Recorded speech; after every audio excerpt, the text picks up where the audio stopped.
So what are we making, guys? We're making Hocus Pocus cookies. It's a process, but we're down. So off the bat, this is all the things that you'll need. We don't have one of the ingredients, but we're going to be substituting, and it says that it'd be fine. But the first thing we have here is white chocolate chips. You're going to need salt, all-purpose flour, and cake flour. We don't have cake flour, so it'll be a different texture, but it says it should turn out the same. So all-purpose flour and cake flour, if you have it, it's the best. Cornstarch, vanilla, baking soda, sugar, of course, 3 eggs, and butter. Let's get this going. Oh, and gel food coloring and sprinkles. Where's the gel food colors that we got? Here. So we have, what are they, Jay? Orange, purple, and green. Orange, purple, and neon green. The Sanderson colors, right? Yes. And they specifically said gel food coloring, so that's what we're going with. When we're done. Sprinkles, we picked them out of this, but we wanted those specific colors. So when we're like making them into the balls, we'll put a couple at the top. But you could do whatever it is that you want, sprinkles or no sprinkles. Our first step is line a baking sheet with parchment paper. I have a bigger one. This was my grandma's, so it has been used. Here we have 1.5 cups of softened butter, and we're going to mix it until it's light and fluffy with 2 cups of sugar. That says it does do better if you have a stand mixer with a paddle attachment. We don't, so we're just gonna work with what we got. That is indeed looking very light and fluffy. I just want some, so doesn't want to get mixed in. Now you're gonna add 1 egg at a time with a total of 3 in while you mix. Mix it, Joey. All right, turn it on, Jay. Mix. Turn it on. Don't. You're going everywhere.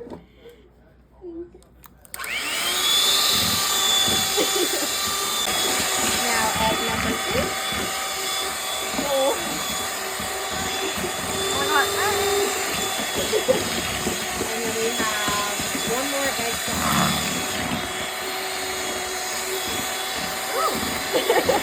No crap on that one. Now we're going to add 3 teaspoons, 1 at a time, while mixing.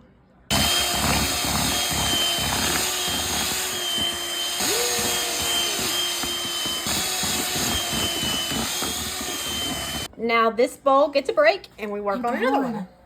We're going to be adding 4.5 cups of all-purpose flour in this separate bowl. But if you have cake flour, it's 2 cups cake flour and 2.5 cups of the all-purpose flour, but we're just using the all-purpose. It says it'll have a different texture, but it'll still taste the same. Next up, 1.5 teaspoons of cornstarch. You're also going to use 1.5 teaspoons of baking soda. The last step in this bowl is 3/4 teaspoon of salt. Now we're going to gradually mix this into this. I don't think we might need a bigger bowl. I know one out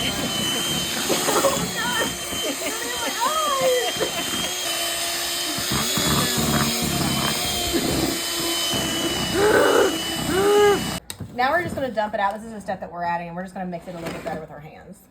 everywhere. No one that is not powder as baking powder. Now you need to put 3 equal parts into different bowls. Now that we have these 3 equal parts, we're going to add the gel food coloring and knead it. So there's the purple, the orange, and they say add as much until you feel like you have your color that you're desiring. Try not to cook the food dye either. It might dye your hands. We definitely needed more flour in ours. We're about a little short, and I think it needs even more added to the recipe from the texture. But it also could be that texture they were talking about with the difference between all-purpose and cake flour. Not really sure, but it's looking different colors. Just messy. It's so heavy. Here's the orange. Here's the purple. Now we just have green. And the last one is green. Oh my gosh. You do need a lot of food coloring, don't you guys? Yes. Like, you seen how much I squirted, and we're going to do that again. this is what it's looking like. And this is where it gets a little bit more complicated than your average cookie recipe. Oh no. It's going to work better because we have 3 people and you don't want like it to mix. So you're going to take 2 of these teaspoons, so 2 scoops full, and then you're going to roll that into a little ball. So we'll show you. This is gonna be It did get less sticky. I know, it says 2 scoops of each.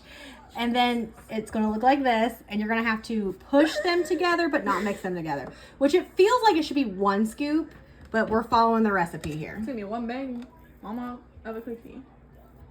So we're just going to kind of play with the colors here, And then maybe but not mix them, is what it says. So these instructions say to do exactly what we did. Then it says to flatten a little bit, but then pick it up, mix it together, and then flatten again. How is it not gonna get mixed? I don't know, we're gonna see. I want you to look at how big this cookie It's is. as big as ours. Kind of gives you like crumble cookie vibes though. Yeah. So that's when it's in a ball. And I try not to like smash it together when I was mixing it, but now it says to flatten it. And I'm going to go ahead and flatten it right here. Like, bam. That's cute. Tie-dye girl. Next it says to like roll your sprinkles in on the edge, but we're just going to like kind of place them. We don't got a lot. We don't have a lot of them. And then we're going to put it on the parchment paper, and then you push these into the cookie. This is what it's looking like. I don't think you can tell how big it is, but it's massive. And they're thick too, looking like crumble. Yeah. We literally have an assembly line going. Oh. And what you want to do, I've perfected this, so it is kind of tricky to not like get just muddy. So you have to set them by each other and then sort of combine them where they're touching like that.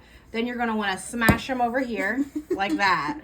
And then you're going to pick it up and roll this into a ball. Now, once we have the ball, we're taking it over here and flattening it like that. And at the end, we're going to just add sprinkles how we want them. We did it kind of deviate from the recipe. This is what they're looking like before they go in.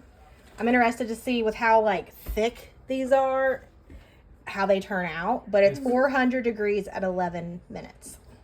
Now, time for a taste test. But we had to pull out these plates here, the skeleton dance. Now, looks 10 out of 10. But do they taste 10 out of 10? They came off perfectly. Let's see the taste though. Remember, we had to substitute that flour. Did it have an effect? Dun, dun, dun. What does it taste like? Busted. Is it good? It's good, but I think it just tastes like a sugar cookie. I think it is just a sugar cookie. You could add more white chocolate chips if you want more of that. So it's kind of like a do it your own, church them up, you know? Is it good? Yes. What do you think? They're good. I can't believe they cooked all the way through. Like, I'm amazed by how Perfect. big they are. But it's just, they weren't soggy in the middle. Like, it was really good. You know what I thought? You could turn these into UK cookies. You could turn these into Christmas cookies. Anything. Yeah, just play with the food coloring. Mm-hmm. Yep. Would you make them again? Yeah. Yeah. Would you make them again? Yes. Would you? Yes. Okay, bye.